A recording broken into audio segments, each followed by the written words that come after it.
പഴയ ഹിന്ദു ഭൂരിപക്ഷ, ഇപ്പോഴും ഹിന്ദു ഭൂരിപക്ഷമാണ്. ഈ ദീപാവലിക്ക് കാണാത്തതിനേക്കാളും വലിയ സംഭവമാണ് ഇവർ റാലിയുമായിട്ട് ഇതിൻ്റെ ബിസിനസ് നടക്കുന്നത്. അത് ഭയങ്കര എന്തൂസിയാസമാണ്. ദീപാവലിക്കാരും ഈ പറയുന്ന പോലെ വീടുകളിലും പൂജയും പരിപാടിയും ഒക്കെ നടക്കുന്നത്, അമ്പലങ്ങളിൽ പോകുന്നു.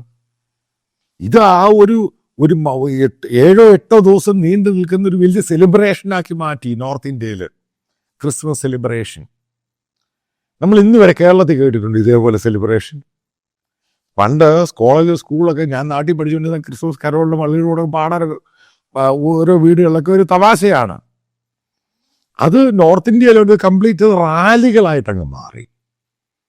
ലക്നൌവിൽ ഭയങ്കര റാലി നടക്കുന്നു, UP നടക്കുന്നു, ഈ പറയുന്ന ഗാസിയാബാദി നടക്കുന്നു, ഈ പ്രശ്നം നടന്ന സ്ഥലത്ത് നടക്കുന്നു.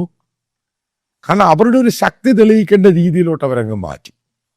അത് തുടക്കം കുറിക്കുന്ന ഏറ്റവും കൂടുതൽ സംഭവമായത് പഞ്ചാബിൽ കൂടാണ് ക്രിസ്തുമസ് റാലികൾ.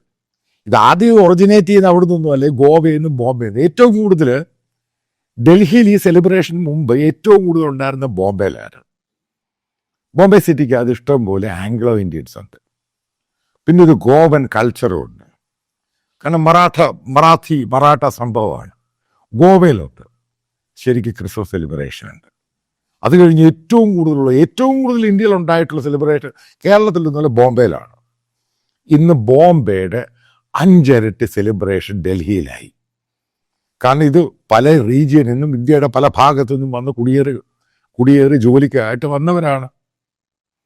അതായത് മനസ്സിലാക്കുക, ഞാൻ പല ഡൽഹി ചർച്ചസിനെ പറ്റി പറഞ്ഞു.